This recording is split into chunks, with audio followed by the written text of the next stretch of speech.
Damasceno. This is Solarpunk Prompts, a series for writers where we discuss solarpunk, a movement that imagines a world where technology is used for the good of the planet. In this series, we spend each episode exploring a single solarpunk story prompt, adding some commentary, some inspirations, and some considerations. Most importantly, we consider how that story might help us to better envision a sustainable civilization. If this is your first time here, I'd recommend checking out our introduction episode first, where we talk about what solarpunk is, why you should care, and why this series came into being. Today's prompt is The Miners. A powerful co-op of rare earth miners who long ago fought their owners and won, now face a new challenge: how to avoid becoming like them, knowing that without their work, very few people will be able to produce electronics. What are rare earth metals? Despite the name, rare earth metals aren't actually, rare. There's no scarcity of the materials. In fact, the rarest of these 17 metals is still over 125 times more common than gold. They can also be found all over the globe, not just in one limited region. Instead, the name is given to them because they don't appear in high concentrations. You won't find a vein of neodymium. The scant quantities we mine need to be refined again and again through many processes. Some of these use corrosive chemicals or even radioactive materials. According to some accounts, processing 1 ton of rare earth metals produces about 2,000 tons of toxic waste. Sadly, they are absolutely necessary for modern electronics, and so much more, like electric vehicle motors, wind turbines, cell phones, batteries, and they're essential to the production of fiber optics, LEDs, and even polishing glass. The need is growing constantly, and the economics are astounding. Europium is perhaps the most expensive of the lanthide series.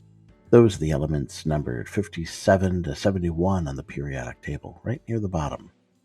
Europium has been fluctuating in price over the last few years between about $250,000 to $800,000 per metric ton. There are currently fewer than 20 active rare earth mine locations in the world, and though many more have been identified and are being investigated, according to an article in Science News, the vast majority, between 80 and 90% of the rare earth elements on the market since the 1990s have come from China. One site alone, the massive Bayan Obo mine near Inner Mongolia, accounted for 45% of rare earth production in 2019. It is also one of the most heavily polluted places on Earth. How might we see a movement towards sustainability enter this space? We could imagine it starting in the usual ways: reduce, reuse, recycle. One of the largest sources of these metals is in our own landfills. Investigations have begun to find ways we might tap into these waste materials and recover some of what we need. Many of these techniques are as polluting as much as mining. But new research and technology is beginning to change that. Copper salts, specific bioorganisms and bacteria, and other novel ideas offer hope that we can reclaim these metals without additional harm to our world. Ikenna Nevadim, a materials scientist at the U.S. Department of Energy's Critical Materials Institute, says recycling is, quote, going to play a very important and central role. Within 10 years, recycling could meet up to 1/4 of the need for rare earths. It's an impressive figure, but what about the other 75%? How can we envision a better, more sustainable rare earth mining future? Perhaps our solarpunk vision of community action can play a role. Researchers at the University of Minho in Portugal turned their focus to a collection of mining co-ops in Brazil, each a small boutique operation, to see if there were lessons to be learned. Their research rated each operation against the International Cooperative Alliance's Statement on the Cooperative Identity, 7 guidelines or principles used as the standard benchmark for measuring these organizations for over 120 years. The results included 2 big takeaways. First, from the interviews, the majority of the participating cooperatives were not aware of what sustainability means and only showed concern for economic and social issues, not environmental ones. And second, quote, the need to improve knowledge and academic background of both diggers and managers emerged as a major challenge to be overcome. What's wonderful about these results is that it showed small-scale mining is achievable. It also revealed the gaps we need to address to fully realize these cooperative visions in a sustainable way. For those of us interested in Solarpunk, whether writers or activists, that's an action plan. Education in sustainability, education into cooperative identity. Much like education into Solarpunk itself, we need to provide a framework of understanding so that people can know what's possible and what's desirable. Now let's turn back to our prompt. A powerful co-op of rare earth miners who long ago fought their owners and won, now face a new challenge: how to avoid becoming like them, knowing that without their work, very few people will be able to produce electronics. How does this setting and the topic of rare earth metal mining provide us story opportunities? Regardless of whether our story communities have solved the environmental and sociological issues, the reader will always have some of today's context in their mind.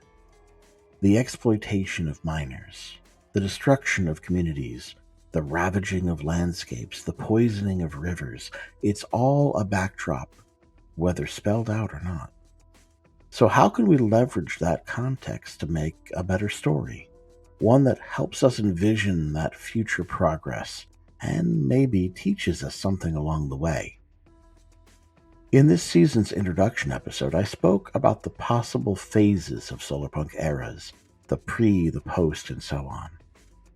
Is your story better situated at the very beginning, where a co-op has just found their way into existence, and where the whole world is filled with antagonists? Perhaps you can spotlight these early steps, getting us from today to tomorrow, more sustainable by the day. Or has the revolution ended? Are we living the sustainable future? Is the community worried about repeating the mistakes of the past? There are opportunities in both types of narratives. But what about other paths we could go down? Rather than focus on the mining, is the cooperative initiative interesting enough on its own?